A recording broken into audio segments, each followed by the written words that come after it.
Hi అండి, అందరికీ నమస్తే. Welcome back to Chandana foods. ఈరోజు మన ఛానల్లో ఎగ్ మసాలా గ్రేవీ కర్రీ ఎలా తయారు చేసుకోవాలో చూసేద్దాం. ముందుగా కావాల్సిన పదార్థాలు: కోడిగుడ్లు, మసాలా దినుసులు, ఉల్లిపాయలు, పచ్చిమిరపకాయలు, టమోటాలు, ఎండుమిర్చి, కొత్తిమీర, పసుపు, ఉప్పు, కారం.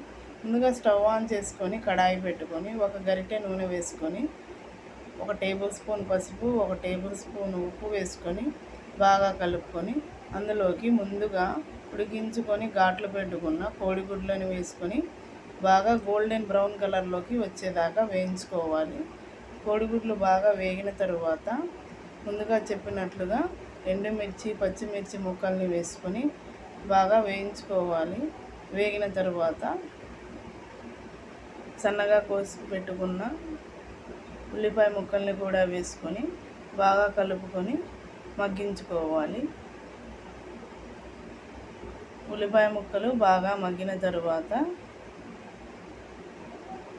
టమాటా ముక్కల్ని కూడా యాడ్ చేసుకొని సిమ్లో పెట్టుకొని మూత పెట్టుకొని బాగా మగ్గించుకోవాలి. ముక్కలన్నీ బాగా మగ్గిన తరువాత స్టవ్ ఆఫ్ చేసుకొని చల్లారనివ్వాలి. ముక్కలన్నీ బాగా చల్లారిన తర్వాత మిక్సీ జార్లోకి వేసుకొని గ్రైండ్ చేసుకోవాలి. తరువాత స్టవ్ ఆన్ చేసి కడాయి పెట్టి ఒక గరిటె నూనె వేసుకొని ముందుగా చెప్పినట్టుగా మసాలా దినుసులను వేసుకొని కలుపుకోవాలి. తరువాత అందులోకి మనం ముందుగా ఫైన్ పేస్ట్ చేసిన ఆ మిశ్రమాన్ని వేసుకొని బాగా కలుపుకోవాలి. అందులోకి సరిపడా ఉప్పు, పసుపు, కారం వేసుకొని మరియు జింజర్ గార్లిక్ పేస్ట్ కూడా యాడ్ చేసుకొని బాగా కలుపుకోవాలి. తర్వాత అందులోకి సరిపడా నీళ్ళను కూడా పోసుకొని బాగా ఉడికించుకోవాలి. బాగా ఉడికిన తర్వాత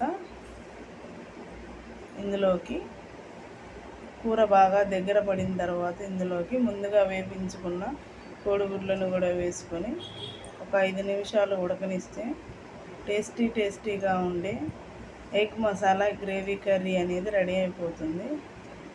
ఈ కర్రీని మీరు పుల్కాస్లో కానీ, అన్నంలో కానీ, బిర్యానీస్లో కానీ, రాగి సంగట్లో కానీ, దేంట్లోకైనా కానీ ట్రై చేసి చూడండి. చాలా రుచికరంగా ఉంటుంది.